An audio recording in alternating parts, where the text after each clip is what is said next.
Thanks, Christine. Well, my name is Brigid O'Donovan, and I am co-founder and managing partner of IoT Sensing.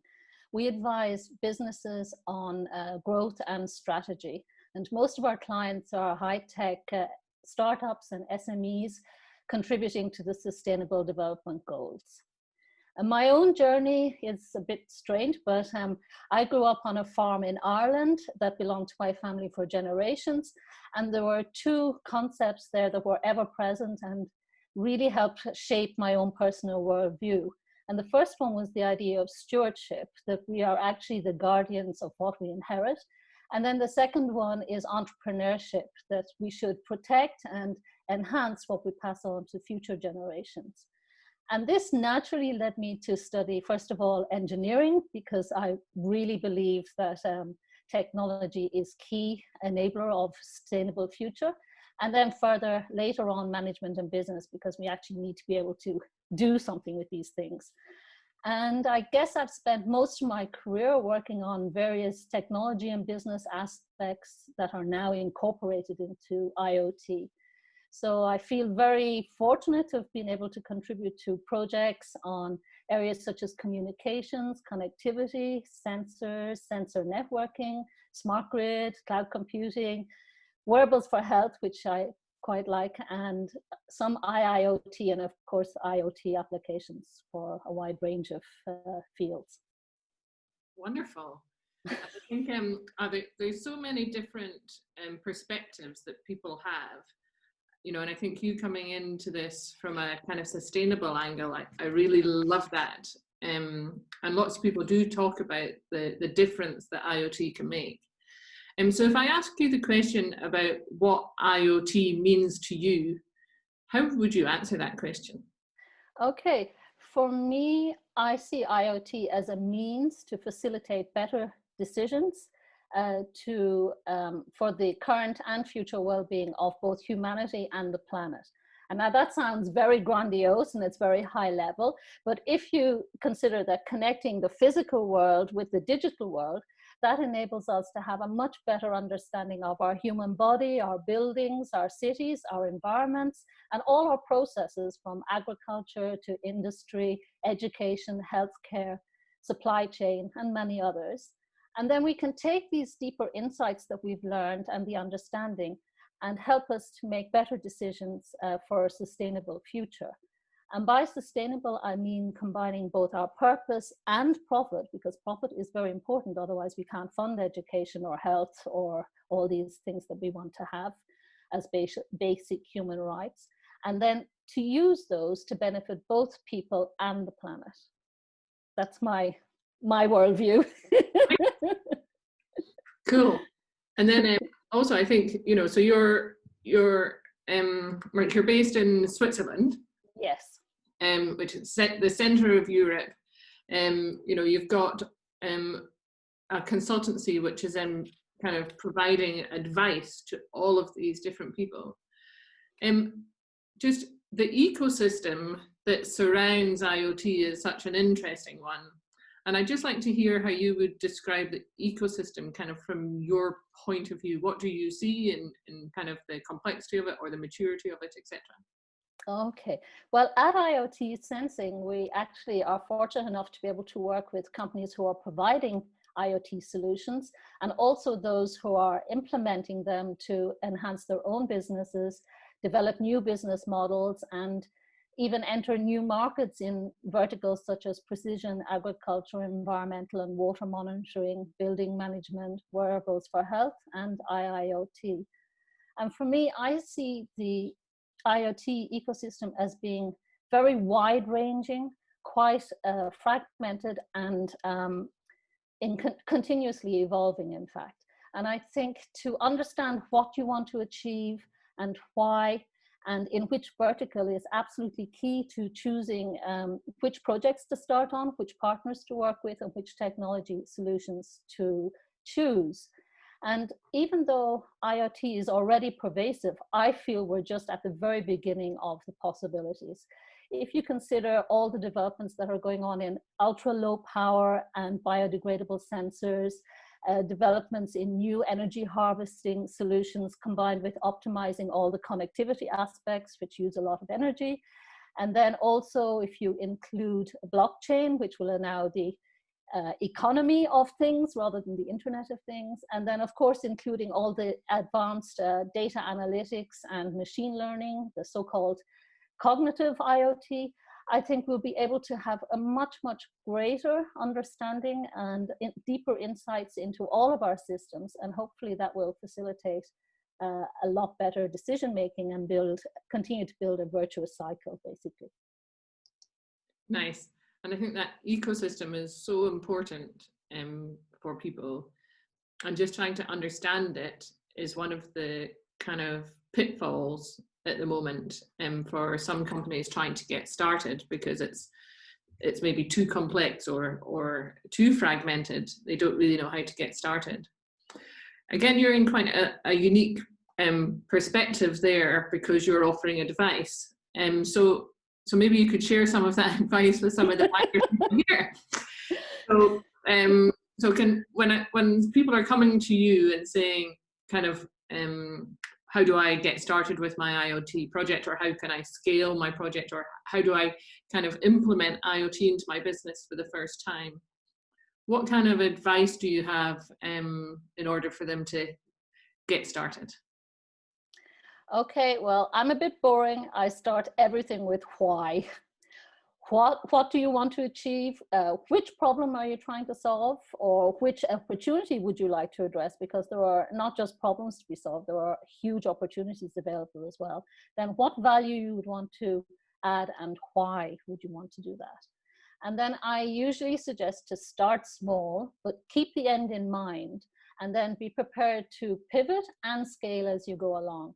So for example, in precision agriculture, you might decide that your first project will be to optimize market value by determining the exact best time to harvest one particular crop, and that's all you do. And then you might evolve after that to say, okay, let's optimize the yield and the nutrient and water usage over a whole range of our crops. Or likewise in manufacturing, a lot of people start off by predictive maintenance to try and minimize machine downtime. And then they evolve and say, okay, now I can offer new services to my clients and develop new revenue streams. So it's a process and a continuum, I would say. And then the other thing that's very important for me, and this goes back to a class I had many years ago when I was doing my doctorate at Bristol, and I still remember it. And that is to, once you've decided what you want to do, put the right people, processes, and technology on board, and in that order. It's very old-fashioned, it's still very true. And then I would say to just stay curious, continuously monitor and adapt, and always remember to celebrate your successes along the way as well. So that's my kind of first base advice. Yeah. And you touched on it a little bit there about then the people. So we talk a lot about technology and we talk about the complexity and the ecosystem. But ultimately, it's people working on projects, people delivering projects, and people that have to be motivated, and also different disciplines that have to work together. Again, if you're a company or a startup looking to work in the IoT space, what kind of core competencies or leadership styles or ways of working do you think are needed given the maturity of the technology and the ecosystem today? Okay, I think it's very important to have a variety of skill sets and a variety of perspectives as well. And I think it's very important to stay open. And for me personally, I prefer a type of servant master leadership idea, but that doesn't always work. There are times when you do actually need to modify that for the situation. You need to have someone who says, right, this is an emergency situation, we need to do this. And of course, we have to balance being agile with starting with the end in mind as well. So I think it's very important to be open-minded about who we get on board, and not always just say, oh yes, well, pick the 3 guys you went to university with, or particularly now a lot of companies are asking my advice where to get good data scientists, and people good at data analytics. And you don't have to just go to the top engineering schools. There are top math schools, top statistics schools, lots of people returning to the workforce. There are lots of extension schools for the universities that have fantastic programs. And I think that's important, to stay open and stay agile, but also keep the end in mind and then motivate people. Because for me, the notion of purpose, it sounds very grandiose, but we all work better on what we're passionate about and what we feel we're going. And for me, this is very important with the companies I'm working with.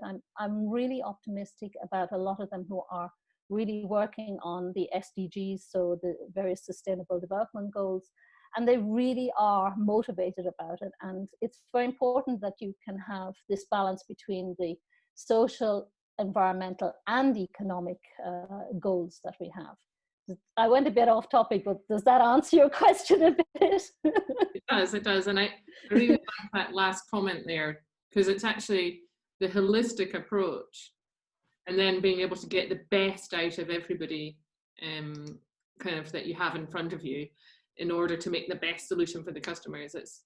And not everyone can do that, you know, being good at the technology and being good at the people.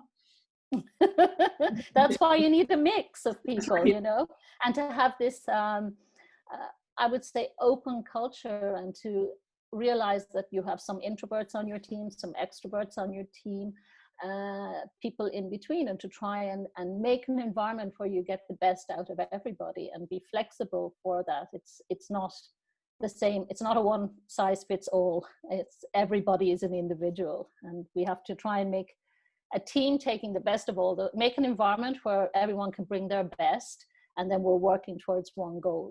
And that can change, and you have to be flexible, but part of the fun.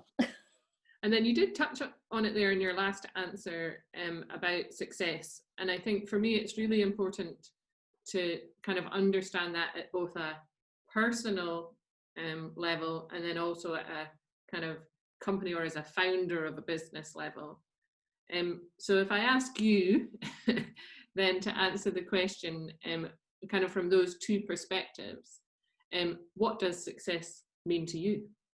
Okay, well, for me personally, and in any sphere of my life, it's very important that I deliver some tangible value, and that one makes a positive impact, and then it's leaving a positive legacy. Links back to the stewardship idea again.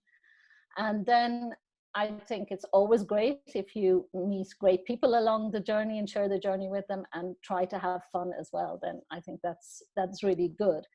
And then specifically, I think maybe going to the industry of IoT or a company in the IoT space. As I mentioned earlier, I see the Internet of Things as a means to facilitating better decisions for the current and future well-being of the planet and humanity. And therefore, I think if you think that the definition of sustainable development is to provide the needs of the present without compromising the ability of future generations to provide their own needs, therefore that means that we have to provide positive benefits now, balanced, as we said, across the three areas of economic, social and environmental factors, and then continuously monitor, continuously learn and improve the decisions we make. And I actually think IoT is already contributing very positively to the Sustainable Development Goals in numerous areas, including protecting the rainforest, balancing the smart grids, the energy load on the smart grids, environmental control, water control, maximizing food production, minimizing food waste, lots of things like this. And I think this is going to continue in the positive direction. And I think the big thing about some of these goals is that they are so huge and so wide-ranging that as one individual or one small company or even one big company, you can only focus on an area that's within your sphere of influence or your scope of influence. And I think then that's important to accept that work on the area where you're skilled and where you can bring something, and be proud and see your success, celebrate your successes in that area. And yes, it's interacting with other areas, but if we all make a few positive steps, then we'll get there together, you know. Oh, that's so Does well. that answer the question? Oh, absolutely. Yeah, that's so well said.